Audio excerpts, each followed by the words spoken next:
علی کی خود پہنی، اپنے نالین علی کو دیے، علی کے خود پہنے اور باہر نکلے، پھر اپنا امامہ علی کے سر پہ رکھا، علی کا اپنے سر پہ رکھا۔ جب خیمے میں گئے تھے، نبی نبی تھے، علی علی تھے، خیمے سے پلٹے، نبی علی بن گئے، علی نبی بن گئے۔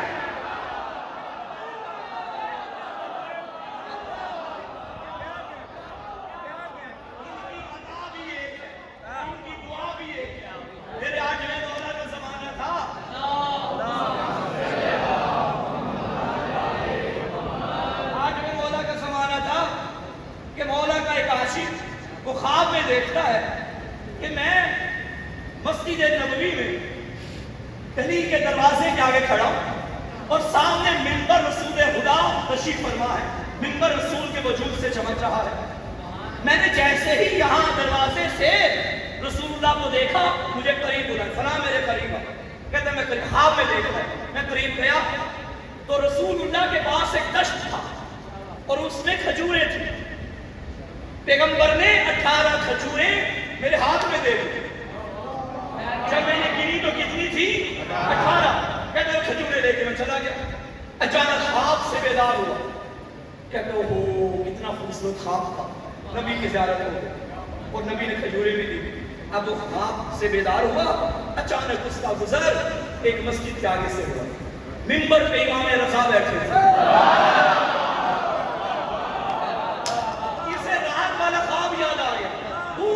چہرہ نبی کا تھا۔ کہتا ہے چلو میں آگے بڑھتا ہوں اور میں مولا کو اپنا خواب بھی سناؤں گا۔ کہتا ہے میں آگے بڑھا، میں نے کیا دیکھا؟ رضا کے منبر کے ساتھ ہی دشت موجود تھا اور مجھے فرمایا یا فلاں میرے قریب آ۔ کہتا ہے میں قریب گیا، رضا مولا نے کھجوریں ہاتھ سے اٹھا کے میری ہتھیلی میں رکھی، میں نے گنی تو 18۔ خواب میں بھی 18، یہ بھی 18۔ میں نے کہا بولا تھوڑی اور دے دیں، فرمایا اگر میرے نانا نے اور دی ہوتی تو میں بھی دینا۔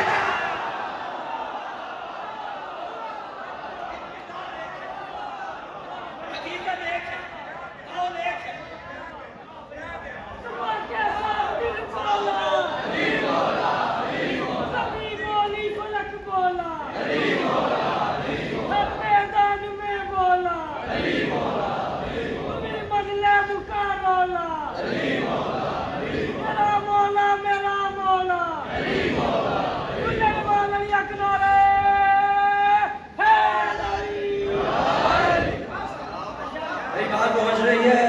یہ میرا راستہ ہے، اس کے پیچھے چلو، ان کے پیچھے نہ چلنا جو تمہیں اس راستے سے دور کر دے۔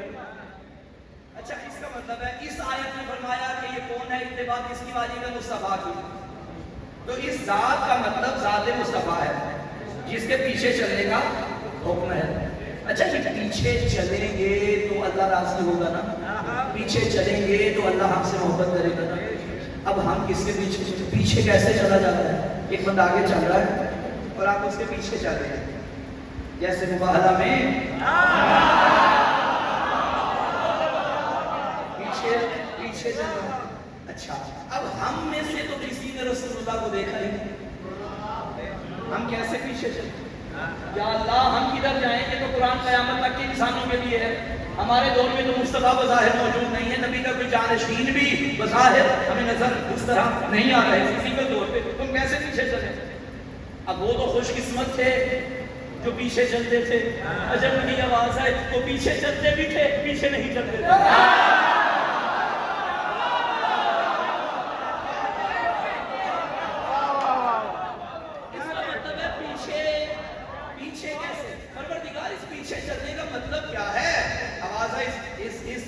پیچھے چلنے کا مطلب فزیکل طور پہ پیچھے چلنا تھوڑی ہے، ورنہ یہ تو انہی لوگوں کے لیے قرآن ہوتا جو حضور کے دور میں زندہ تھے، حضور چلے گئے تو بعد والوں کے لیے تو آیت نقل ہو جاتی معاذ اللہ۔ تو اب کیا کریں؟ تو اس پیچھے چلنے کا مطلب یہ ہے وَمَا آتَاكُمُ الرَّسُولُ فَخُذُوهُ وَمَا نَهَاكُمْ عَنْهُ فَانْتَهُوا، جو رسول دے وہ لے لو اور جس سے روکے رک جاؤ۔ کہ شیعہ سنی صاحبان جاگیے، جو رسول دے وہ لو تو اللہ محبت کرے گا، جس سے روکے رک جاؤ تو اللہ محبت کرے گا۔ یعنی اگر رسول جتنا دے کمی کرو گے تو بھی اللہ محبت نہیں کرے گا۔ اضافہ کرو گے تو بھی اللہ، اور اگر رسول دے کر جائیں دو چیزیں اور دینے والا کہے میرے لیے ایک کافی ہے، اس میں اللہ کبھی راضی نہیں ہوگا۔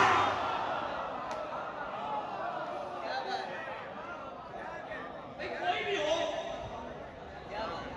اس مجمع میں سے کوئی کہہ دے رسول نے 5 نمازیں نہیں ہیں میں 4 لوں گا، کوئی کہہ دے رسول نے 5 نہیں ہے میرے لیے 4 کافی ہے، کوئی کہہ دے رسول نے 5 نہیں ہے میرے لیے 3 کافی ہے۔ کتنی نمازیں ہیں؟ 5۔ اور کوئی بدبخت کہہ دے میں نے 5 نہیں میں نے 3 لینی ہے۔ رسول کی بھی لعنت ہے اس پہ جو 5 چھوڑ کے 3 کے پیچھے جائے، صرف 5 ہے تو 5 ہی لینی ہے۔ فجر، ظہر، عصر، مغرب، عشاء، آسمانی کتابیں کتنی ہمیں نبی نے بتائی؟ 4۔ افضل کون سی ہے؟ چوتھی کون سی ہے؟ یعنی نبی نے چوتھی پہ رکھ کر بھی یہی کہا کہ یہی افضل ہے۔ اب اگر کوئی قرآن کو چوتھے نمبر پہ مانے اور افضل نہ مانے اس سے کبھی اللہ راضی نہیں ہوگا۔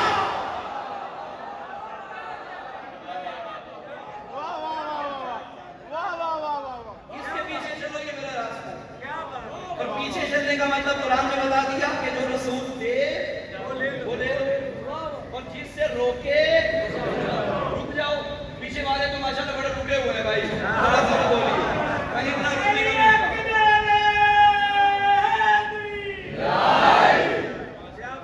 جو رسول دے وہ دے دو، اور جس سے روکے رک جاؤ۔ اچھا، رسول نے ماشاءاللہ بہت کچھ دیا ہمیں، اب کیا کیا دیا؟ 63 سالہ زندگی میں دیکھیں تو ماشاءاللہ کیا کیا۔ اس کو مختصر کریں تو جو رسول کی سنت پہ چلے سنی بھائی بیٹھے ہیں، ہمارے بھائیوں نے تو اپنے مکتب کا نام ہی سنی رکھا، یعنی ان کا دعویٰ ہے کہ ہم سے بہتر کوئی سنت پہ چلنے والا نہیں۔ ہم نے شیعہ، ہم شیعہ کہنے والے، شیعہ کا مطلب ہی پیچھے چلنے والا، پیروی کرنے والا، تو مطلب دونوں کا ایک ہی ہے نا۔ سنی بھی شیعہ ہوتا ہے، شیعہ بھی سنی ہوتا ہے۔ اصل سنی ہوتا ہی وہ ہے جو شیعہ ہوتا ہے، اور اصل شیعہ بھی وہی ہوتا ہے جو سنی ہوتا ہے، نبی کی سنت میں چلنے والا۔ لیکن ہمارے یہاں کنسیپٹ یہ بنا دیا گیا کہ نہیں، جو زیادہ سے زیادہ علی علی کرتا ہے نا وہ شیعہ ہے۔ مولانا طارق جمیل حفظہ اللہ تعالیٰ ان کا اپنا کہنا ہے کہ جب سے میں علی کی شان پڑھتا ہوں لوگ مجھے شیعہ سمجھتے ہیں، یعنی علی علی کرنے والا شیعہ اور نبی کے پیچھے چلنے والا۔ اگر یہی معیار ہے تو پھر علی سے بڑا سنی کوئی نہیں، محمد سے بڑا شیعہ کوئی نہیں۔ بات پہنچی ہے، یمین پہنچی۔ علی فرماتے ہیں میں نبی کے پیچھے پیچھے ایسے چلتا تھا نہج البلاغہ میں جیسے اونٹنی کا بچہ اونٹنی کے پیچھے چلتا ہے، اور جب نبی کو دیکھے کبھی فرماتے ہیں ذکر علی نوالا، حب علی نوالا، النظر الی وجہ علی نوالا۔ علی کی ساری زندگی نبی کے پیچھے گزر گئی، پیچھے چل کے گزر گئی، اور نبی کی ساری زندگی علی علی کر کے گزر گئی۔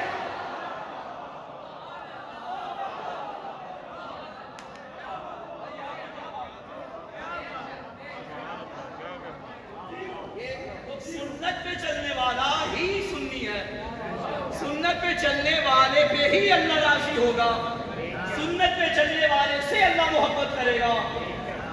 جو رسول کہے کرے یا حکم دے یا منع نہ فرمائے، اگر سامنے عمل ہو رہا اور منع نہ فرمائے وہ سنت ہے۔ اب اگر آپ کا دل ہو تو میں اپنے بھائیوں کی یعنی سنی کتاب سے ایک سنت نہ پڑھوں، کتاب کا نام ہے سیرت النبی، مولانا شبلی نعمانی کی لکھی ہوئی۔ میرے گھر لائبریری میں کتاب موجود ہے، اگر کسی کو چاہیے ہو میں صفحہ بھیج دوں گا۔ مولانا شبلی نعمانی کے جملے ہیں جنگ احد کے بعد، پچھلی آیتوں کو آیتوں سے ملاتے آئیے گا، 2 نتیجہ نکلے گا۔ اللہ نے کیا فرمایا کہ میرا راستہ اس کے پیچھے چلو، اور پھر فرمایا نبی کے پیچھے چلنے والے سے میں محبت کروں گا، اور پھر فرمایا کہ جو یہ دے وہ لے لو، اس کا مطلب ہے سنت پہ چلو۔ المختصر جو سنت پہ چلے گا اللہ اسے محبت بھی کرے گا، جو سنت پہ چلے گا وہی متقی بنے گا۔ سنت کیا ہے سنو، مولانا شبلی نعمانی نے لکھا کہ جنگ احد کے بعد جب حضور مدینہ میں آئے وہ سارا مدینہ ماتم کرتا تھا. گھروں سے ماتم کی آوازیں باہر آ رہی تھی. گھروں میں ماتم ہو رہا ہے اور آواز باہر آ رہی ہے. یہ میں ماتم کر رہا ہوں, آواز آ رہی ہے, آ رہی ہے. یہ مائک بھی بند کر دو. پھر مجھے باہر گلی تک آواز پہنچانے کے لیے نہ جانے کتنا زور زور سے ماتم کرنا پڑے گا. مولوی صاحب نے لکھا کہ گھر سے ماتم کی آواز باہر آ رہی تھی. ماتم زور سے کیا کرو, یہ صحابہ کی سنت ہے.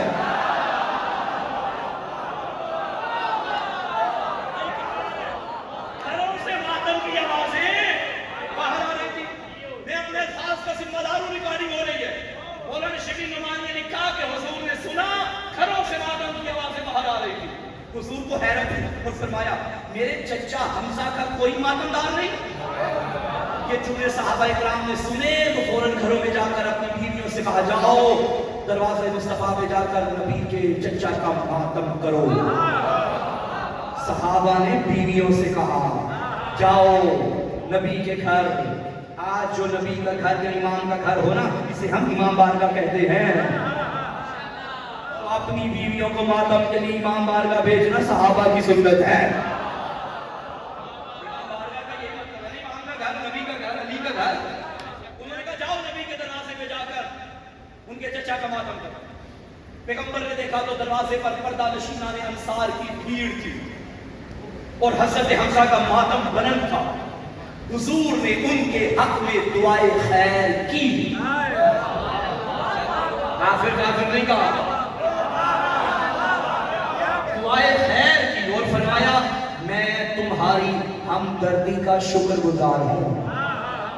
میں تمہاری ہمدردی کا شکر گزار ہوں. ماتمی کثیر تعداد میں میرے سامنے بیٹھے ہیں, جملہ ضائع کر گئے. میں, نبی نے فرمایا میں تمہاری ہمدردی کا شکر گزار ہوں. اردو جاننے والوں اب مجھے بتانا پڑے گا کہ ہمدرد کون ہوتا ہے. بھئی ہم نام سے کہتے ہیں جن کے نام ایک ہو. ہم جماعت کون ہوتا ہے جن کی جماعت ایک ہو. ہم عمر کون ہوتا ہے جن کی عمر ایک ہو. تو ہم درد کون ہوا جن کا درد ایک ہے. خبردار کنیوں نے ماتمیوں کو دیکھ کے بدت بدت نہ کہنا. اس ماتمی کا اور محمد کا درد ایک ہے.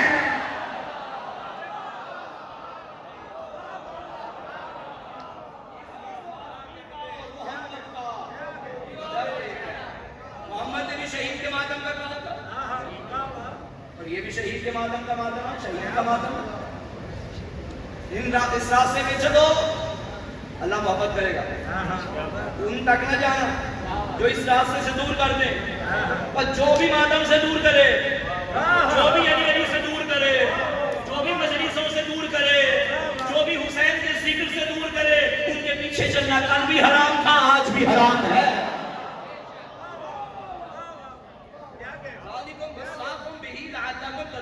اللہ کی تمہیں وصیت ہے تاکہ تم متقی بن جاؤ. متقی اشہد ان امیر المؤمنین و امام المتقی. تو متقی بننے کے لیے ان تمام مراحل سے گزرنا پڑے گا. ہر ایرے غیرے کا امام علی نہیں ہے. ہر بندہ سویا اٹھے اور کہہ دے میں علی والا, شکل دے تو اور علی والا. علی کو ماننے کے لیے متقی ہونا ضروری ہے. توجہ ہے, سبحان اللہ. کیا کہتے متقی کسے کہتے ہیں؟ صاحب تقویٰ کو. تقویٰ کسے کہتے ہیں؟ تقویٰ کی ڈیفینیشن جو علماء نے کی مختصر مگر جامع, وہ یہ واجبات کی ادائیگی اور محرمات سے اجتناب. یہ ہے تقویٰ. کوئی واجب چھوٹے نہیں, کسی حرام کو انجام نہ دو. کوئی مستحب مکروہ یہ تو بات کی باتیں ہیں. واجب نہ چھوٹے, حرام کوئی انجام نہ دو, پھر بنتا ہے بندہ متقی. مومن کا احترام واجب ہے. اکثر میں نے دیکھا ہے ماتی حلقوں میں معذرت کے ساتھ ماتم ہو رہا ہے اور کسی کی توہین بھی ہو رہی ہے, سمجھ نہیں آ رہی. ہوتا یہ نہیں ہوتا. مسجد میں کسی کو دھکا لگ جاتا سمجھ نہیں آتی. نہیں, حرمت مومن حرمت کعبہ سے زیادہ ہے. مومن کی حرمت مومن کا احترام کعبے کے احترام سے زیادہ ہے. آپ کعبے کی تصویر دیکھ رہو تو پشت نہیں کرتے, تو پشت پیچھے مومن کی قیمتیں کرتے رہتے. بات پہنچی یا نہیں پہنچی؟ اور فیصلہ بابا تو یہ بھی علی ملا ہے مقدر میں, تو یہ بلندیاں ملی ہیں. مومن کا احترام کعبے کے احترام سے زیادہ ہے. کعبے کا احترام بھی علی کی وجہ سے ہے, مومن کا احترام بھی علی کی وجہ سے ہے. میں نے بڑا سوچا کہ مومن کا کعبے سے زیادہ کیوں ہو گیا. کعبے میں علی ایک بار آیا تھا, دل مومن میں قیامت تک ہے.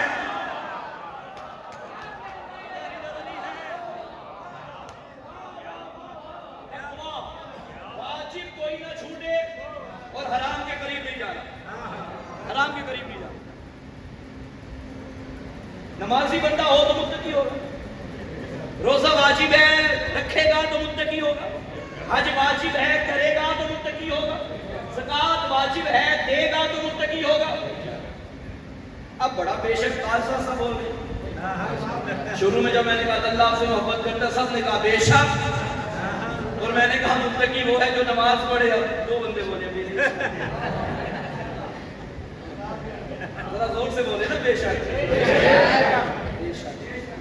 اس میں کوئی شک نہیں ہے. اچھا نماز تقویٰ کی علامت ہے, لا شک فی, کوئی شک نہیں, نو ڈاؤٹ, 100% کی بات ہے. نماز تقویٰ کی علامت ہے. لیکن مجھے یہ بتائیے کہ جو بندے نمازی ہیں ماشاءاللہ, کبھی آپ نے ان کو نمازی کہہ کے پکارا ہے یا متقی کہہ کے؟ نمازی کہہ کے.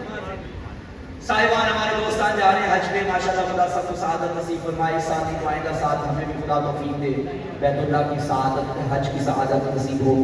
یہ جو حج کرنے جا رہے ہیں یہ واپس آئیں گے. آپ میں سے کون حاجی کون ہے ماشاءاللہ؟ آپ کا نام کیا ہے؟ سید افسر علی زیدی. افسر ہیں, منبر کے آگے بیٹھے ہیں, کیا بات ہے. تو توجہ رکھیے گا, سید افسر علی زیدی صاحب جب آپ حج کر کے واپس آئے تھے تو آپ کے نام سے پہلے یہ لکھا ہوتا تھا متقی سید افسر علی زیدی. کیا لکھا ہوتا تھا؟ حاجی سید افسر علی زیدی. حج کرنے کے بعد حاجی افسر علی, حاجی, ہاں حج کرنے کے بعد حاجی صاحب نے کہا. کسی نے آپ کو متقی صاحب کہا ہے؟ نہیں کہا. ممکن ہے متقی ہو, یقیناً ہوں گے بھی, کیونکہ علی کی مجلس سے بیٹھے ہیں. متقی ہیں لیکن کوئی نے متقی نہیں کہتا. حالانکہ حج بھی کیا ہوا, نمازی یقیناً پڑھتے ہوں گے, روزے بھی رکھتے ہوں گے. حج انہوں نے کہا میں نے کیا ہے, تو آپ انہیں متقی نہیں کہتے, حاجی صاحب کہتے. میں کہوں گا بھائی جب یہ تقویٰ کی علامتیں ہیں تو متقی کہا کرو نا.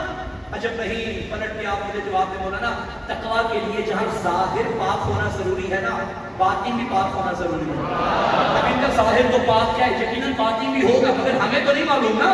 اب ہم تو اسے ہی متقی کہیں گے جس کا اندر باہر ہمارے سامنے واضح ہو.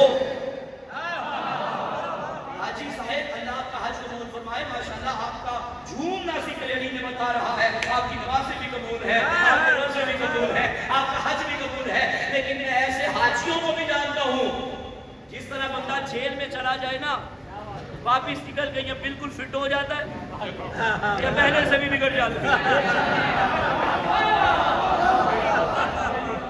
اسی طرح حج میں بھی ایسا ہوتا ہے, بندے ماشاءاللہ ٹھیک ہو کے آ جاتے ہیں, کچھ مزید بگڑ کے آ جاتے ہیں, تو بندہ کیسے اسے متقی کہے. یعنی آپ نے یہ طے کر لیا اور یہ نتیجہ سامنے آ گیا کہ کعبے میں جانے والے بھی سارے ٹھیک نہیں ہوتے, اللہ کے گھر میں رہنے والے سارے ٹھیک نہیں.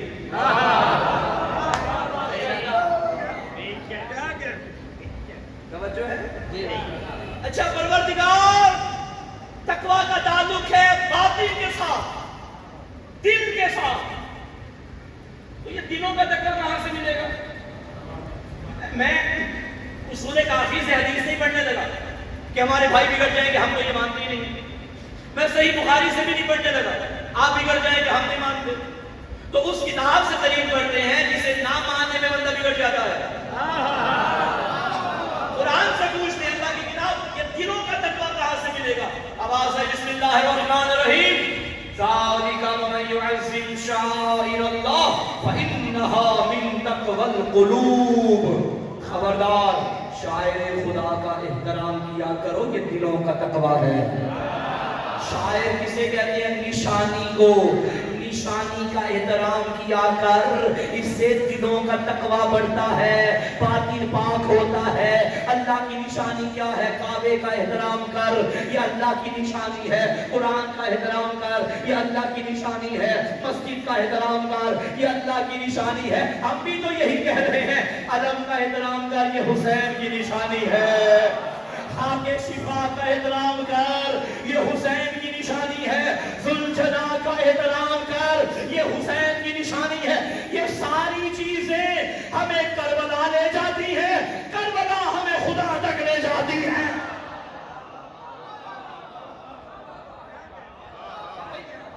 خاک شفا کی بڑی فضیلت، خاک حقیق یاقوت در نجف پہنتے ہیں، اس کی بڑی فضیلت. اچھا، عموماً صاحبان یہ چیزیں پا سکتے ہیں، مگر ان کے تقدس کا خیال نہیں رکھتے. جب تقدس کا خیال نہ رکھا جائے تو وہ چیزیں اپنی اہمیت کھو بیٹھتے ہیں. حضرت امام پنجم امام محمد باقر علیہ السلام کی خدمت میں ایک بندہ آیا، عرض کرتا ہے مولا میں بیمار ہوں، دعا کیجیے. آقا نے فرمایا خاک شفا کھاؤ. گیا خاک شفا کھائی، آ گیا کچھ دنوں کے بعد. آقا خاک شفا کا سہارا بھی لیا ہے مگر بیماری نہیں جا رہے. حضرت نے جیب سے نکالی، فرمایا یہ کھا کے آنا. اب اس نے کھائی، ٹھیک ہو گیا. آقا نے فرمایا جو تم نے کھائی تھی تم اسے سنبھال کے نہیں رکھتے تھے، اس کے تقدس کا خیال نہیں رکھتے تھے، لیکن جو خاک ہمارے پاس ہے ہم اسے سر کا تاج بناتے ہیں. اسی لیے اس میں اثر بھی ہوتا ہے، اثر بھی ہوتا ہے. یہ مجلس اعظام ہے. میں چونکہ محرم کی آمد بھی قریب، محرم کی آمد بھی ہے، ایام عزا بھی قریب ہے، تو اس حوالے سے بھی جملہ سن لیجیے. ایام عزا بہت زیادہ ذمہ داریاں لے کر آتے ہیں. یہ علم کا احترام ضروری ہے، منبر کا احترام ضروری ہے، صف عزا کا احترام ضروری ہے. جوتے پہن کے نہ آ جائیے گا. یہ قالین شادی حال میں ہو تو ہمیں کوئی فکر نہیں. یہی قالین مجلس حسین میں آ جائیں تو جوتے نہیں لا کے آنے. نسبت ملی ہے حسین سے. تھے تو شادی کے تھے، یہاں ہیں تو حسین کے ہیں. ادھر حسین کے مادنی میں بیٹھنا ہے، حسین کے عزادار میں بیٹھنا ہے. عزاداروں کا احترام واجب ہے، مومن کا احترام واجب ہے. ہر چیز میں، ہر شے میں، ہر کام میں جدت اچھی لگتی ہے. عزاداری میں جتنی جدت کم ہوگی روحانیت میں اضافہ ہوگا. مہمان آتے ہیں، 10 سال پہلے آپ میرے گھر میں مہمان آئے، میں نے میزبانی کا سلوک کچھ اور کیا. 20 سال بعد آئیں گے، کھانے کا انداز بدل جائے گا وقت کے ساتھ ساتھ. لیکن حسین کے لنگر میں، نیاز میں جتنی سادگی ہوگی اتنا کربلا سے نصیب کرے گی. ایسا نہیں ہے کہ آپ 10 محرم کے دن مچھلیاں بنانا شروع کر دیں، 10 محرم کے دن آپ ذکر دینا شروع کر دیں، 10 محرم کے دن آپ برکت چلانا شروع کر دیں، 10 محرم کے دن پیسے بانٹنا شروع کر دیں. نیاز بن جائے گی، ٹھیک ہے، لیکن حسین کا مہینہ غربت کا مہینہ، عزاداری کا مہینہ ہے. دال کھاؤ، روٹی کھاؤ، وہ چیزیں نیاز میں رکھو جو تمہاری روحانیت میں اضافہ کرے. اپنے نفس پہ جتنا کنٹرول کر سکو کرو تو روحانیت میں اضافہ ہوگا. ناراض تو نہیں ہو گئے؟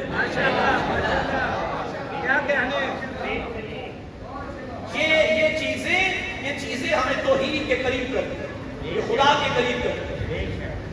احترام ضروری ہے، خاک شفا کا احترام ضروری ہے. بظاہر ایک مٹی کا ٹکڑا ہوتا ہے، میں قربان جاؤں آغا سید علی خامنائی پہ.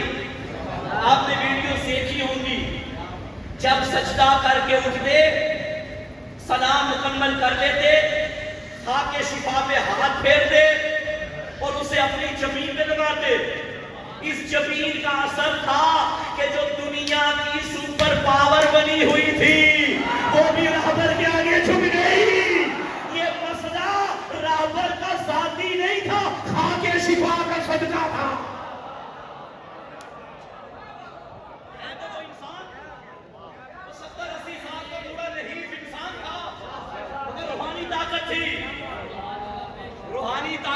کیسے آئی؟ خاک شفا سے آئی.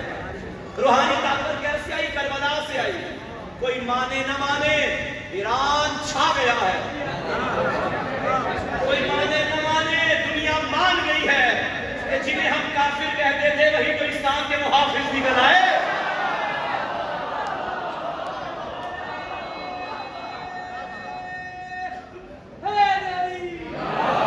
دونوں ہاتھ بلند کر کے علی حق علی حق علی حق علی حق علی حق علی حق نعرہ حیدری. در تہران ہو عالم مشرق کا جنیوا. آج سے کئی سال پہلے یہ شاعر نے تخیل پیش کیا تھا, آج اس کی تعبیر ہو رہی ہے.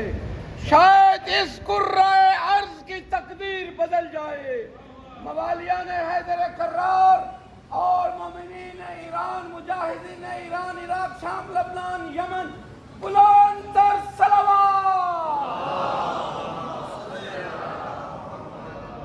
بلندی درجات سید علی خامنائی بلند تر صلوات.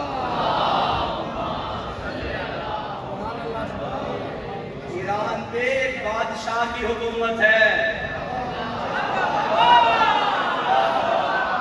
اس بادشاہ کا نام علی بن موسیٰ الرضا ہے. جس کے سائے سے ایران میں طاقت آئی ہے. اگر آپ خود فرمایا کرتے تھے کہ میں اپنے سارے سال کا رزق دینے کے لیے اس کے دروازے پہ آتا ہوں, امام رضا کے در پہ آتا ہوں. ساری دنیا نے بائیکاٹ کر دیا. آپ جاتے ہیں ایران ماشاءاللہ زیارات کے لیے, وہاں کا واٹس ایپ غالباً یوز نہیں ہوتا, ان کا اپنا کوئی چیز انہوں نے سب اپنا بنا لیا ہے. سب اپنا بنا لیا. وہ نہیں چلتے دنیا کے بیچ. جن کے پاس علی علی کے بیٹے ہوں یہ دنیا کی کوئی طاقت شکست نہیں دے سکتی. ہمارے لیے مقام فکر ہے. ہم بھی تو روزانہ مجلسیں کرتے ہیں, ہم بھی تو روزانہ عزاداری کرتے ہیں, تو ہم وہ خاک شفا سے وہ فیض کیوں نہیں پا سکے؟ ہم علم عباس سے وہ فیض کیوں نہیں پا سکے؟ کیوں نہیں پا سکے؟ یہی بات ہے. ہمارے یہاں عقیدت میں کمی آ گئی ہے. معذرت کے ساتھ مجلسیں جتنی زیادہ ہو گئی ہیں, ہم اتنے مجلس کے تقدس کو پائمال کرتے جا رہے ہیں. میرے بزرگان نے بتایا, آپ بزرگان بیٹھے ہیں, کبھی مجلس ہوتی تھی لوگ پیدل چل کے جاتے تھے, مجلس میں جا رہے ہیں. نام حسین آتا تھا لوگوں کی آنکھوں سے اشک جاری ہو جاتے تھے. اب کیا وجہ ہے؟ میں پھر کہہ رہا ہوں, معذرت کے سامنے معاف کیجیے گا, حالات آپ کے بھی سامنے میرے بھی سامنے. اب کیا ہوتا ہے کہ ہمیں سچے مسائل پڑھیں, گریہ نہیں ہوتا, پڑھنے والوں کو بھی جھوٹے مسائل بنانا پڑتے ہیں. جھوٹے مسائل نہیں پڑھے جاتے, پڑھے جاتے ہیں. جو جانتا ہے کہ یہ جھوٹ بول رہا ہے, من گھڑت بات کر رہا ہے, اسے رونا نہیں آتا. لیکن ایک سادہ مومن ہے وہ شاید رو دے. لیکن یاد رکھنا, جس دل میں سچا مسائل اثر نہیں کرتا وہاں جھوٹا بھی نہیں کرے گا. دل بے زمین, ہم بے زمین ہو چکے ہیں, دل سخت ہو چکے ہیں. دل کیوں سخت ہو چکے ہیں؟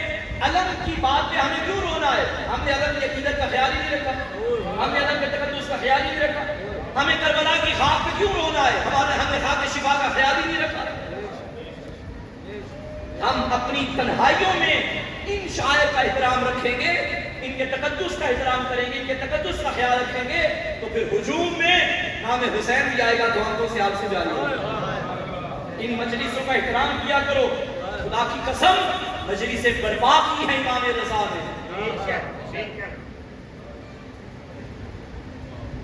جتنے بانیان بیٹھے, میں خود بانی, میں مجلس کرا دوں, بانی کی خدمت گزار ہوں. میں مومنین کو بلاتا ہوں. میرے گھر میں سال میں 2 مجلسیں ہوتی ہیں. ایک ایام سیدہ میں بی بی کی شہادت کی مجلس ہوتی ہے, اور ایک والد مرحوم کی برسی کی مجلس ہوتی ہے. دونوں مجلسوں میں میں خود جوانوں کے ساتھ مل کے سب بچھاتا ہوں. تمام صاحبین علماء ایسے ہی کرتے ہیں جن کے گھروں میں بھی مجلسیں ہوتی ہیں. یہ سب بچھانا عزاداروں کے لیے یہ سنت امام رضا ہے. حضرت اپنے گھر میں یہ جو پردہ لگایا ہے, یہ بڑا اچھا ایک نقشہ, یہی نقشہ ہوتا تھا امام کے گھر کا. مجلس کے درمیان میں پردہ ہوتا تھا, پردے کے اس طرف خواتین ہوتی تھی, اور خواتین عزاداری کا بھرپور حصہ ہیں. ان کے شکموں میں جو بچے ہیں, ان کی آغوشوں میں جو بچے ہیں, ان تک بھی میری آواز جا رہی ہے. یہ ان کی تربیت ہو رہی ہے. اور جو اس ایج میں بچے کے کان ایمان مل جاتا ہے وہ زندگی میں کبھی نہیں نکلتا. بچوں کو ممبر کے آگے بٹھایا کرو. ہم بیٹھتے تھے، ہم جب بچے تھے ممبر کے آگے بیٹھتے تھے. اب تو پتا نہیں کیا ماحول بن گیا، بچوں کو سائڈ پہ کرتے ہیں، جو ذاکر کے ساتھ آتے ہیں وہ آگے بیٹھ جاتے ہیں. بچوں کو آگے بٹھایا کرو. یہ بچے توجہ سے سن رہے ہیں، کھیلتے ہیں تو کھیلنے دو، بچے ہیں انہیں آگے بٹھاؤ، کھیلنے بھی دو، نعرے بھی لگاتے جاؤ. یہ کھیل کھیل میں حسین حسین بھی کریں گے، علی علی بھی کریں گے. بچے کو کھیل سے ہم منع نہیں کر سکتے. ہاں تھوڑا سمجھاؤ تو بھائی بیٹا مجلس کے یہ تقدس ہے، مجلس کے یہ آداب ہے، لیکن بچوں کو منع نہ کریں، بچوں کو دور نہ کریں. یہ بچوں کی تربیت ہو رہی ہے. میں پڑھا ہوں، آپ سب کو پتا ہے میں کیا پڑھ رہا ہوں، آپ کی زندگیاں گزر گئی یہ سب سنتے، ان بچوں کے لیے پڑھا جا رہا ہے. یہ محرم جو آ رہا ہے یہ پہلے والے محرموں سے مختلف ہوگا. یقیناً میرے سنی بھائی بھی اس مجلس سے ضرور بیٹھے ہوں گے. وہ جو تشیع کا چہرہ تھا کہ دنیا کہتی تھی یہ چرسی ہوتے ہیں، یہ بنگی ہوتے ہیں، یہ ہوتے ہیں، یہ وہ ہوتے ہیں، ان کو نجاست کا خیال نہیں، طہارت کا خیال نہیں. خدا کی قسم اب دنیا مان گئی ہے کہ اسلام کا چہرہ ہے. آلریڈی ہمارے اشرائے محرم میں اہل سنت کی تعداد کثیر تعداد میں ہوتی تھی، مگر اس سال زیادہ ہوگی، اس سال زیادہ ہوگی. جہاں بھی ہم جاتے ہیں اشرا پڑھنے، ہر اشرے کا بانی یہی کہتا ہے قبلہ اس سال تو مجمع اتنا ہے کہ ہم سوچ رہے ہیں کہ اس دیوار کو توڑ کے آگے کر دیں، اس پردے کو آگے بڑھا دیں. ہر جگہ یہی صورت ہے. اس سفر زیادہ ہوگی، اس سے بھی زیادہ ہوگی، کیونکہ ہمارے بھائیوں کے دلوں میں ہماری وہ محبت مزید آ گئی ہے جو کچھ جاہل مولویوں نے نفرت میں بدلی ہوئی تھی. اب ان کو دین سیکھنے کے لیے ہر مولوی کے پیچھے نہیں جانا پڑتا، ان کے سامنے سوشل میڈیا ہے، ان کا احترام کرنا ہے. ہماری ذمہ داری ہے کہ جو تشیع کا چہرہ سامنے آیا ہے اس کی لاج بھی رکھنی ہے، اسے بچانا بھی ہے. یہ جو آئے ہیں نا، اگر میرے سنی بھائی کہ مجھے سننے نہیں آئے، میں نے پہلے کہا تھا ایک جگہ کوئی اور بھی ہوتا یہ پھر بھی آتے. یہ مہمان ہیں حسین ابن علی، یہ مہمان ہیں حسین کی ماں کے. آؤ تھوڑی دیر کے لیے شیعہ سنی بھائیوں، حسین کی ماں آج پھر دکھی ہو گئی ہے. آج پھر بطول کے بچے کا ایک جنازہ اٹھنا ہے. کہاں کہاں روئے زہرا، کبھی مدینہ میں اسے روتی ہے جسے مرنے کے بعد تیر مارے جاتے ہیں، کبھی کربلا میں اسے روتی ہے جس کا جنازہ تیروں پہ اٹھایا جاتا ہے. آج یہ رات شب عاشور سے کم نہیں، مشہد میں آ گئی ہے بطول، اس کے رونے آئی ہے جس کے ساتھ نہ کوئی بیٹا ہے، جس کے ساتھ نہ کوئی بیٹی ہے.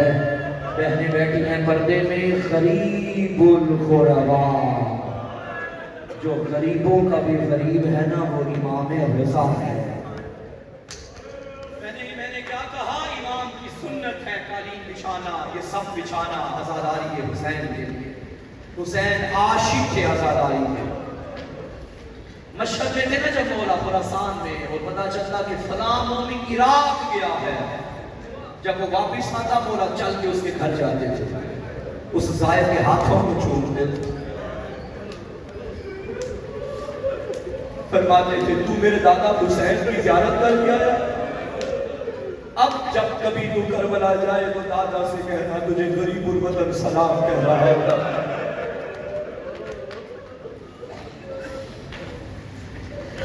شریفوں جیسے بطول کو تمہارے آنسو پسند ہے نا، تمہارا بلند آواز سے گریا بھی پسند ہے.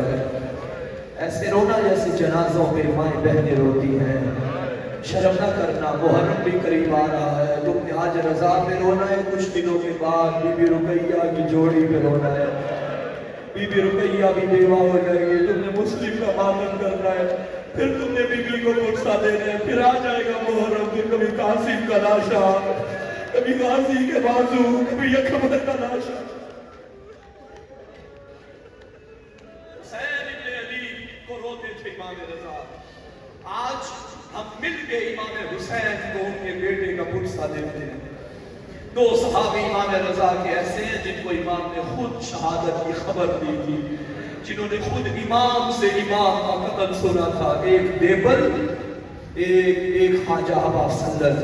ان دونوں کو مولا نے بتایا تھا میں غربت میں مارا جاؤں گا، مجھے بچانے والا کوئی نہیں ہوگا، مجھے زہر سے سدا سدا کے مارا جائے گا.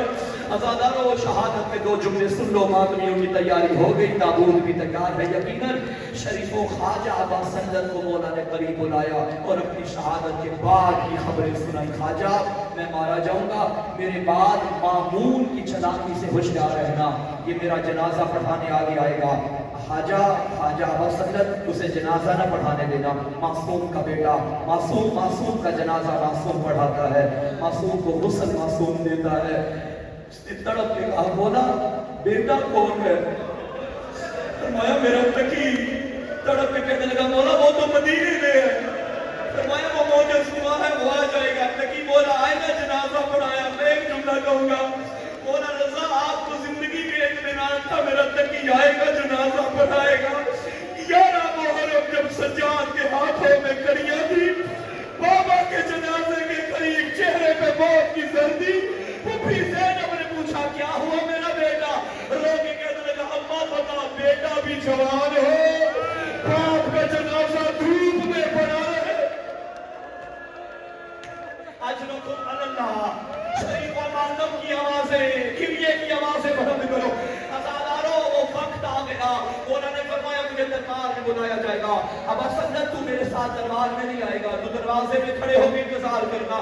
ہاں اگر میں باہر نکلوں اور میرا امامہ کھل کے گردن میں آ جائے, سمجھنا مجھے زہر مل گئی ہے.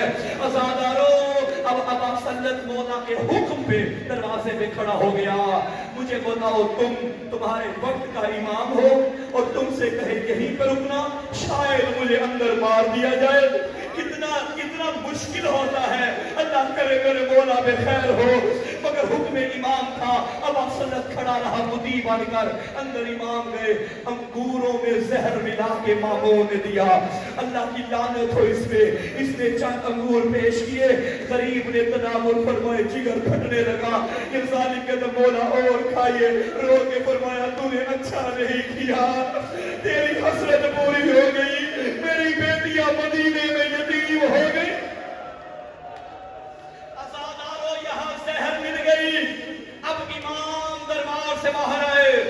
ابا سنجد نے وہی منظر دیکھا, امامے کے پیچ گردن میں. ابا سنجد کہتا میں پیچھے میرے اندر ہمت نہ تھی میں مولا سے کچھ پوچھوں. مولا چلتے جا رہے ہیں, سر جھکتا جا رہا ہے. کہتے میں نے تب پہچانا جدھر سے رضا کا قدم مڑتا تھا وہاں لہو پھیل جاتا تھا. زہر کا اتنا اثر تھا, رضا کے پیروں سے لہو. میں ماتم کرتا ہوا آگے آیا. میں نے کہا مولا قیامت آ جائے گی, بتا کیا ہوا؟ آقا نے کپڑا ہٹایا, آنکھوں سے لہو جیسے بازار شام میں سجاد کی حالت تھی. مشہد میں موسیٰ کاظم کا بیٹا تڑپتا رہا. شریفو اب دو جملے سن لینا. اب امام نے فرمایا ہر سما اپنے گھر میں تھا. فرمایا ابا سنجد جا ہر سما کو بلا کے لا. ابا سنجد کہتے میں نے جلدی سے مولا کو لٹایا, میں دوڑا مشہد کی گلیوں میں, خراسان کی گلیوں میں گیا. اور یہ خدا کا قانون ہے, جب خدا کی حجت پہ ظلم ہونا تو آندھیاں آ جاتی ہیں, طوفان آ جاتے ہیں. کہ عاشور کے دن یہ شام غریبہ سے پہلے آسمان پہ سرخی چھا گئی تھی, وہ سرخی آج بھی نظر آتی ہے. یہی وقت تھا عزادارو, آدھی رات مشہد کی گلیوں میں آندھی چھا گئی, طوفان آ گیا. ہر سما کو اٹھایا, اٹھ جا. اس نے کہا یہ طوفان کیسا ہے؟ کہنے لگا زہرا کا گھر پھر اجڑ گیا ہے. ابا سنجد کہتے میں ہر سما کو لے کے گھر میں آیا. جس بستر پہ مولا کو لٹایا تھا کیا دیکھا؟ مولا وہاں نہیں ہے. ہم کبھی دائیں بھاگے کبھی بائیں بھاگے, کیا دیکھا؟ گھر کے صحن میں غریب ایسے تڑپ رہا تھا